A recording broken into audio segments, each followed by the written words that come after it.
Surprise, it's me. I decided to do another evening edition and had such a good response, I decided to try it again. So, it is Monday, November 28th, 2022. It is 5:39 p.m. in my locale. I got home about 15 minutes ago, and very sadly, I have tracked marl clay through my entire RV, which means I have to vacuum or sweep up at some point in time today. It's sticky. When it dries, it's like little chunks of basically rocks, and it's hard on the feet. So I've got to start to learn that I need to take my boots off at the door instead of run in to get him and then run back out because I'm tracking stuff in and out. It's getting ucky. So let's change our habits, okay? All right, so first things first. Our daily Zen poem. The wise people of old who took goodness as their way were retiring as though shy of all around them. Their conduct to all was respectful, as though to honored guests. They could adapt themselves like ice melting before a fire.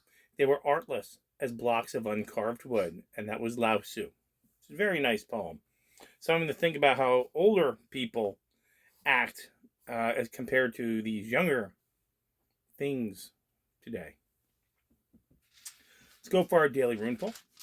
Actually, we're going to call it the evening rune pull. Let's do it.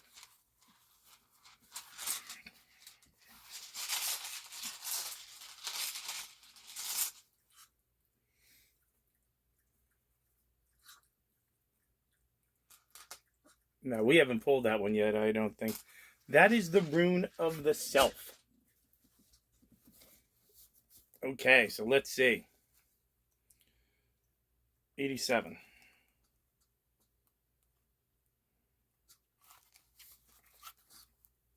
The starting point is the self. Its essence is water, and only clarity, willingness to change is effective now. A correct relationship with yourself is primary. From it flow all possible correct relationship with others and with the divine. Take care of yourself first. Take care of everyone else after that. If you don't take care of yourself, nobody will. Your relationship with you is the most important relationship you will ever have. Remain modest. That is the Oracle's counsel. Regardless of how great may be your merit, be yielding, devoted, and moderate. Then you have a true direction for your way of life. Be in the world, but not of it. Is it implicit here? Yes. And yet do not be closed, narrow, or judging, but remain receptive to impulses flowing for the divine within and without. But don't put up with any bullshit. Strive to live the ordinary life in a not ordinary way. Yes. Remember at all times what is coming to be and passing away, and focus on which abides. Nothing less is called from you now. This is a time of major growth and rectification, and as a rule, rectification must come before progress. The field must be tilled before the seed is planted, and the garden is weeded before the flower blooms. The self must know stillness for it recover its true song. Meditation, time in nature, solitary time, all those things help. This is not a time to seek credit for accomplishment or focus on results, but be content to do the job for the job's sake. This is more of a problem for those whose eyes are always on the goal than those who have forgotten how to play and can more easily find themselves in doing the work for its own sake. This is the secret of experiencing a true present. Sounds a lot like that flow state I was talking about earlier. If you take this rune of the self and you cut it down the middle, you see the rune of joy and with its mirror image. There's a subtle caution here against carelessness. This dancing acrobatic energy of balancing is called for now. The self is required to balance the self. Nothing in excess was a second phrase written over the gateway to the Temple of Delphi. The first was, know yourself. Very interesting. So, and while we're here, come here. Evening queso view.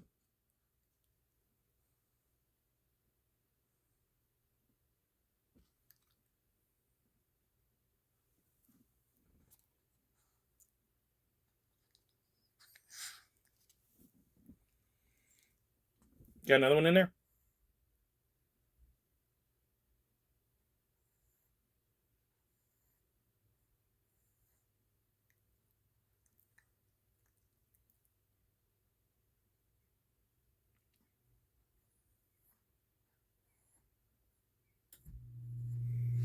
Nope, just out of cuteness. Okay, so message of the day. Okay. Wise people of old took goodness as their way. They were retiring and shy. They weren't fancy or flashy. And they were respectful to others. In a very good old-fashioned case. You've got to be respectful to others until it's time not to be respectful to others. And knowing when to do that is a form of adult response. And it takes practice and time. The rune talks about your relationship with yourself and doing work for the work's sake. A lot of times we should do that. Keeping our eyes on a goal, especially when sometimes work doesn't have a goal. Mine doesn't have a goal. You know, my goal is really, there will be 4 tours today if we do that right. And then what happens tomorrow? We're going to have another 4, maybe 5, maybe there's a private, who knows. So the goal of where's the end is, there is no end. This goes on all year long. And that's it. So know yourself, take care of yourself. Don't work so much toward the goal as you're working toward completing that task because you want to complete that task, and keep it very small and very simple. And that's where your true present and your true strength is going to lie. Today, I won't tell you what I was going to do today. I'll tell you what I did today. We had 4 tours. Okay, we are 4 tours. They put on 2 captains, 2 naturalists for 1 boat for 4 tours. It seems a little weird. So they said, let's get everybody their hours in, which I respect. Our assistant marina manager is pretty good with that. So what she did was she said, Carl, you and this guy are going to do 2 tours. You're going to do the 10 and the 3. And you 2 guys are going to do the 9 and the 1. Okay. And I said, okay. So the first part of my day was spent checking all the boats, making sure they were all okay. Then the next step beyond that was to sit down and finish all my notes. Okay. Then I ran the tour, came back. Something was missing on the boat, so I had to run to our maintenance, marine maintenance area. Couldn't find the part. Then I ran to our regular maintenance area. We found a part, but it didn't fit. Then I ran back to the National Park Service, returned the book that I had and borrowed from them, and I said, thank you. Then I ran back into the next store, gassed the boat, and walked home. Animal life today was a little low in the middle of the day. I didn't see real crocodile until later in the day, and the 2 or 3 I really saw were babies. They were 1-2 feet long, very small. You know, if you're in the baby crocodiles, today would have been your day, because I saw 2 of them in a row real quick. Couple of birds. Didn't see egret until later in the day. Just caught a tricolor heron or 2. Caught an ahinga, and we heard a green heron. The captain saw it. I missed it. I didn't see it. Saw some coot over Coot Bay. That was kind of neat. But it was a good day. It really was not a bad day at all. I had no issues or problems or anything over the course of today.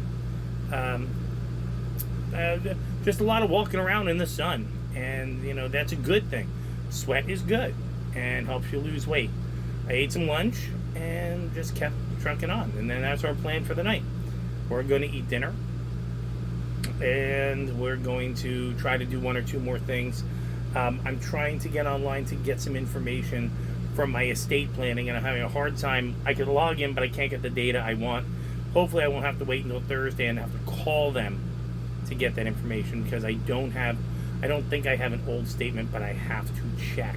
If I do have an old paper statement, I have the information I need so that I can include it in my estate planning to make sure everything is covered and good. It's mainly for Kerry. But that was my day. And I had a good day, and I have no complaints about the course of the day. And not a problem. Not a problem at all. Enjoyed it all very, very much. And now I'm seeing the sun go down because it's almost 6, and we're going to tuck in and at about 6:30 get some dinner, go out for that last walkies, and then we're going to wash dishes and we're going to settle in for the night. So I'm wishing you guys a good evening too. Keep in mind what we read today. Keep in mind what you thought about. Maybe you'll hold that in your mind today. Maybe you'll hold a little bit in your mind tomorrow as well. But I thought it'd be interesting to just do another evening edition. And I will catch up to all of you Tuesday morning. Have a good night, guys.